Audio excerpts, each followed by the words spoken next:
They may not say it out loud as much, but in their mind, it's, just all the negative I ams. And I think that keeps us from our destiny. Most men of God appear to be completely spotless and pure until someone somewhere opens a can of worms. Take the amazing Joel Osteen, for example, who faced a lot of media criticism.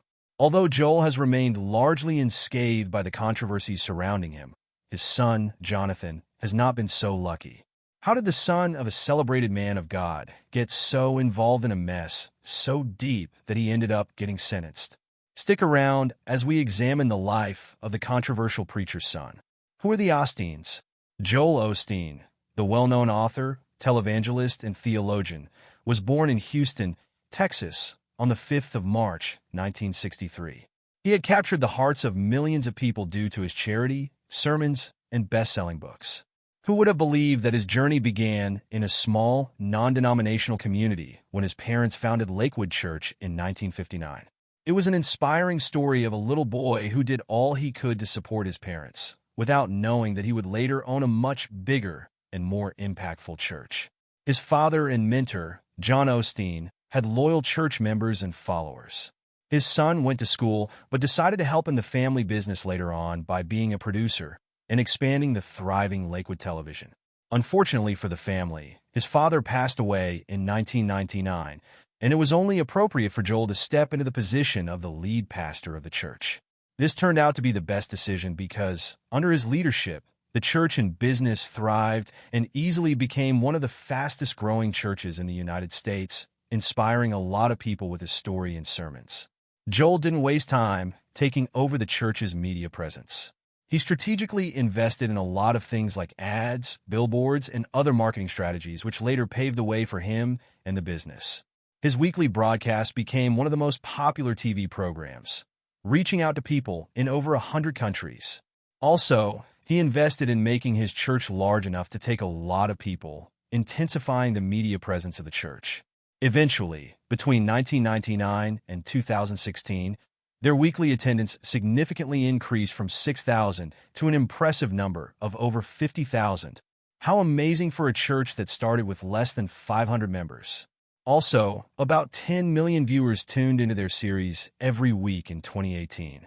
Around this period, Joel worked on his writing skills and wrote several inspiring books, including How to Become a Better You, Blessed in the Darkness, Think Better, Live Better, Peaceful on Purpose, and Empty Out the Negative. He has also been doing well in his personal life, as he has been married to his wife, Victoria, for more than 30 years. Talking about his lovely wife, Victoria was born in Alabama on the 28th of March, 1961, with her last name being Alof. At 2, her family relocated to Houston, where her father served as a deacon for several years in a church and her mother served as a Sunday school teacher. She went to school to study psychology, but never got the degree. How they met remained an interesting story that his followers kept talking about.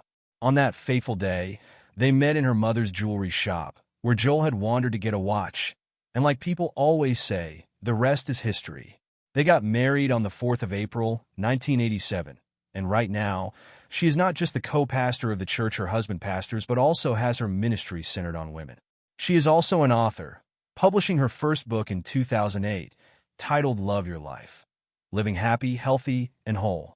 Their children have also been huge supporters of their ministry. The firstborn, Jonathan, and the second, Alexandra. Just like Joel supported his parents, his children joined the workers as early as possible. They joined the music band and thrived there, releasing many inspirational songs that always bless people's lives. The family now resides in a 17,000 square foot mansion in Houston. According to reliable reports, the Osteens bought the house in 2010 for almost 11 million naira. In addition to the house, which is currently valued between $14 and $16 million according to Zillow, they own one asset in Houston worth $3 million. Their impressively expensive houses and wealth always get the media talking. However, just as we go into the full gist, let's take a moment to explore the life of their first son, Jonathan, and the controversies that have followed his name. Ready to jump in? Let's go. Coming from such a wholesome, traditional family, how did Jonathan Osteen find himself in the awful situation that led to his arrest? About Jonathan Osteen. Joel and Victoria welcomed their first child to the world on the 20th of April, 1995, in Houston, Texas. As stated earlier, he has been an important part of Lakewood Church, officially pastored by his parents. When he became a teenager, he dived into the young adults ministry, and Jonathan and Alexandra discovered his passion for music very early, after which he joined the worship team, serving with his singing and guitar skills. A moment the family would never forget was in 2016, when the siblings led worship together at America's Night of Hope, ministering to an incredible number of about 45,000 people. After that remarkable performance, Jonathan's name has been in the mouths of several people as he kept leading worship and singing at subsequent Night of Hope events in the United States. In addition to his long list of achievements at a tender age, he contributed immensely to the Lakewood Young Adults Ministry's debut album, Live in the Wonderful, making amazing tracks like Etched, In the Name of Love, and Become.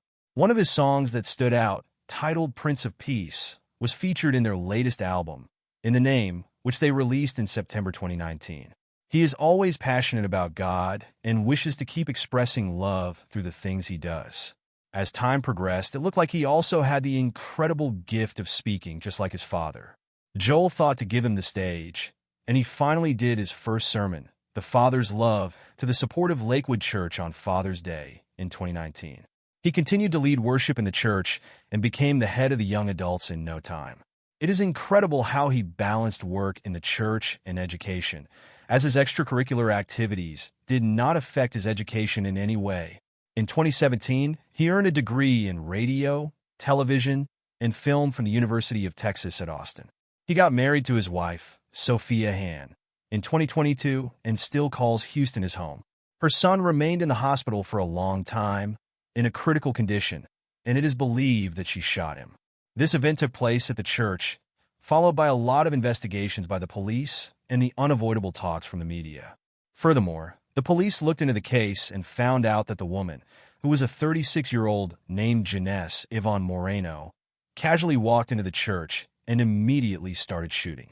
Then, the Montgomery County District Attorney's Office later indicated that some officers shot and killed her in self-defense when she aimed her weapon at them. Joel commented on the tragic situation, stating that it happened in between one service and the next, just as they were preparing for a Spanish service. He was relieved, saying, "If it had happened during the 11 a.m. service, I can only imagine the outcome."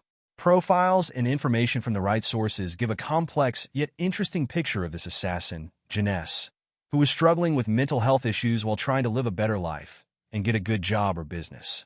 One of Houston's homicide officers, Christopher Hassig, revealed at a press conference where they talked extensively about the incident that she used several people to fulfill her mission, both males and females. He also noted the fact that the Houston police had a record of her mental health challenges, which included a detention order that she received in 2016. For the past 2 decades, this same woman has also faced a lot of minor arrests for a lot of offenses like possession of illegal substances, assault, possession of illegal weapons, forgery, and resisting arrest, as recorded by the Texas Department of Public Safety. In March 2020, there was a screenshot of a letter from Lakewood Church, appreciating her for an online donation. So could it be that she was strategically planting herself in the church and waiting for the right time to strike? Once again, the masses had a lot to say, especially regarding security. Some of them expressed their concern as to how someone could walk into a church that could house a lot of people to attack, and there was no reliable security in place to check people who went in and out of the church. However, in response to the sad shooting, Joel expressed his sadness and devastation, saying, "We're devastated. To have someone shoot at your church after 65 years here." A woman who was in the church told an affiliate of CNN that the woman had spoken with Joel after the service, and she was among the last people to meet with him some minutes before the incident occurred. This got their church trending again for the wrong reasons. What do you think about the controversies surrounding Jonathan and the Osteen family? Let us know in the comments below. Thanks for watching. To enjoy more exciting videos, click play on the video on your screen. And don't forget to like, subscribe, and hit the bell so you get notified when a new video drops.